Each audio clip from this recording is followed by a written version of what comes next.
Ashok the men's salons 6 సంవత్సరాలు పూర్తి చేసుకొని 7వ సంవత్సరంలోకి అడుగు పెడుతున్న శుభ సందర్భంగా కావలి పట్టణ ప్రజలకు కస్టమర్ల దేవుళ్లకు మా ధన్యవాదాలు. ఇలాగే మా వ్యాపారానికి సహకరించాలని కోరుకుంటూ ఈ శుభ సందర్భంగా మా సెలూన్స్ నందు ఫేషియల్స్ పై 30% తగ్గింపు ధరలతో మా వద్ద అన్ని రకాల ఫేషియల్స్ మరియు బాడీ మసాజ్, హెయిర్ స్ట్రైట్నింగ్ లభించును. ప్రొప్రైటర్ మీ అశోక్ ది మెన్స్ సెలూన్స్. మా బ్రాంచ్లు opposite Venkateswara theatre, Tummalapenta road, opposite Sravanthi theatre. మన నూతన బ్రాంచ్ రూపాయి మిద్ది opposite Canara bank Kavali. PT news కి స్వాగతం. నేను సుమలత. నెల్లూరు జిల్లా కావలి రూరల్ మండలం సర్వాయిపాలెం గ్రామంలో వైఎస్ఆర్సీపీ నాయకులు విలేకరుల సమావేశం ఏర్పాటు చేశారు. ఈ సందర్భంగా వైఎస్ఆర్సీపీ నాయకులు మాట్లాడుతూ టీడీపీ నాయకులు మాట్లాడేటప్పుడు విషయం తెలుసుకుని మాట్లాడాలని, ఫ్లెక్సీని ఎవరు చించారో తెలుసుకోవాలని వారు సూచించారు. వెంకట్రావు హైడ్రామా చేస్తున్నాడని, ఫ్లెక్సీలో అతని ఫోటో అతనే చించుకొని ఆ నింద వైసీపీ నాయకులపై వేయడం సబబు కాదని వారు సూచించారు. ఎదుటి వ్యక్తిని ఒక మాట మాట్లాడేటప్పుడు ఆలోచించి మాట్లాడాలని వైఎస్ఆర్సీపీ నాయకులు సూచించారు. ఈ కార్యక్రమంలో మాజీ సర్పంచ్ మందమధు, మాజీ AMC vice chairman Srinivasulu, sarpanch Issarapu Yanadi పాల్గొన్నారు. నిన్న జరిగిన ప్రెస్ మీట్కి వాళ్ళు ఎంత వల్గర్గా మాట్లాడారో విషయం తెలుసుకోకుండా ఫ్లెక్సీలో ఎవరు ఫోటో చించారనేది కూడా తెలుసుకొని మాట్లాడాల. ఒకటి మీరు, ఎందుకంటే మేము మాట్లాడబోయేది మీరు తప్పుగా భావించొద్దు. అదే వెంకట్రావు వెనకాల టీడీపీ ప్రజలందరూ కూడా చెప్తున్నాం, అందరూ కూడా కలిసిమెలిసి ఆ ఎలక్షన్ టైంలో ఏదో ఎలక్షన్ ఎవరు ఇష్టోపకారంగా ఎలక్షన్ చేసుకుంటారో అంతవరకే, కానీ మిగతా రోజులంతా కూడా ఒక అన్నదమ్ముల లెక్కే, కుటుంబ సభ్యుల లెక్కే ఉంటాం ఇప్పుడు కూడా. కానీ నిన్న జరిగిన విషయం ఎవరు చించారా, వైసీపీ పార్టీ చించే పని అయితే ఫ్లెక్సీ అంతా చించేస్తుంది. నువ్వు కావాలని హైడ్రామాలు ఆడేదానికి వెంకట్రావు నువ్వు ఒకటే తెలుసుకో, మాట్లాడు ఫస్ట్. గతంలో 2 సార్లు మీ బాబాయ్ కూడా సర్పంచ్గా చేస్తున్నాడు. మీ సర్పంచ్ మీ బాబాయ్ కూడా చెరువు ప్రెసిడెంట్ చేసాడు, ఒక పెద్ద మనిషి తరాగా ఉన్నాడు. కానీ నీ లెక్క నీచ రాజకీయం మీ బాబాయ్ కూడా చేయలే. మేము కూడా గత సర్పంచ్గా చేసాం. అందరు సర్పంచులు పెద్ద పెద్ద సీనియర్ లీడర్లు కూడా ఉన్నారు. 30 సంవత్సరాల రాజకీయ చరిత్ర. నీ వయసు ఎంత? నువ్వేం మాట్లాడుతున్నావు? ఎంతమంది నీకు వైసీపీలో కొడుకులు ఎంతమంది పుట్టారు? నీకు సిగ్గుండాలా? నువ్వు తలుసుకంటే పంచాయతీలో ఒక ఫ్లెక్సీ కూడా ఇరా, కాలబెట్టేస్తావారా?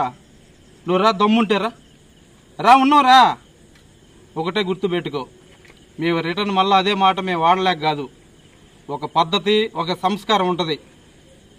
నువ్వు 2024లో సర్పంచ్గా పోటీ చేసావు. అప్పటి నుండే నువ్వు నాయకుడివి. అంతకుముందు నువ్వు నాయకుడు కాదు, జస్ట్ ఇంకొక మూడు సంవత్సరాల నాయకుడు. నువ్వు 30 సంవత్సరాల నాయకుడు కాదు వెంకట్రావు. ఒకటే గుర్తుపెట్టుకో, గొడవలు తీసుకురావద్దు దయచేసి చెప్తాను. గొడవలు అనేది పంచాయతీలు ఇంతవరకు కూడా లేదు.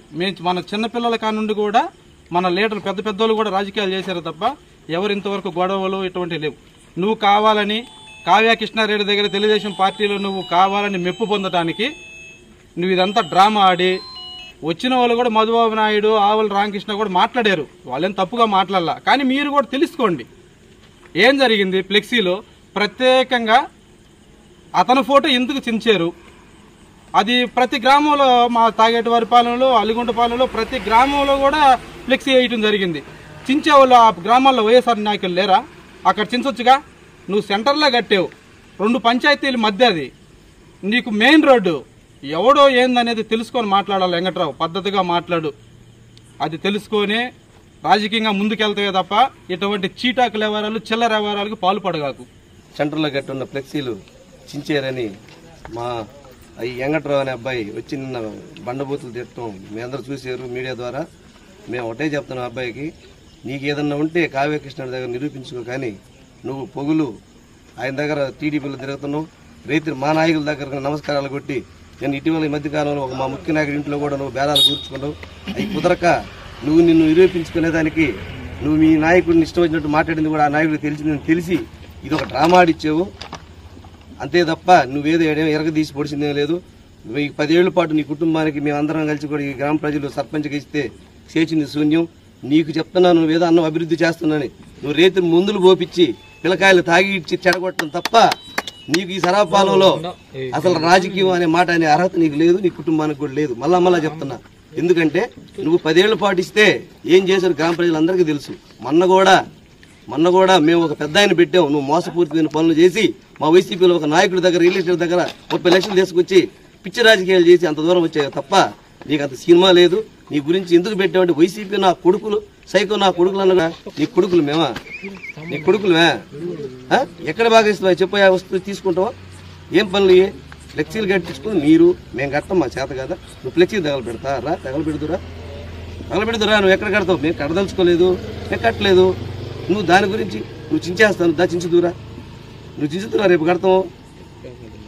పిచ్చి పిచ్చి మాటలని మాట్లాడబాకు, ఒళ్ళు దగ్గర పెట్టుకొని నువ్వెంత అందరూ కూడా ఒకటే అనుకుంటారు. 5 ఏళ్ళు ప్రశాంతంగా మేము పరిపాలన చేసాం. మీ ఇంట్లో సర్పంచ్కి ఇస్తే ఎన్ని కేసులు కట్టించారు మీరు తెలీదా? ఎన్ని రాజకీయ గొడవలు జరిగినాయి? మీ చివరి కోర్టు చుట్టూ తిరిగిన జనాలు. ఇవాళ ప్రశాంతంగా మా సర్పంచులు ఇద్దరు కూడా ఎక్కడ కూడా రాజకీయ కేసులు లేకుండా ఈ గ్రామాన్ని ఇంత అభివృద్ధి చేసామో రాసుద్దారా. నీ 10 ఏళ్ళు అభివృద్ధి ఏందో, మా 4 ఏళ్ళు అభివృద్ధి ఏందో చూపిస్తారా? ఎవరు మీ కావ్య కృష్ణారెడ్డిని తీసుకొస్తావు, లేదా మీ నారా చంద్రబాబు నాయుడు తీసుకొద్దురా. అంతే తప్ప అభివృద్ధి అంటే ఏంది? పంచాయతీ డబ్బులు తీసుకెళ్లి బైపాస్ పొలాలు కొనుక్కోడు అభివృద్ధి అంటే? నీ కాపురం బాగుపడిందా? నువ్వు నీ చిన్నప్పుడే మోసం చేశావు నువ్వు అన్ని విషయాల్లో కూడా. ఈ గ్రామ ప్రజలందరూ తెలుసు. నువ్వు మమ్మల్ని మాట్లాడకూడదు, దయవించి మళ్ళా ఇట్టి పిచ్చి మాటలు మాట్లాడు.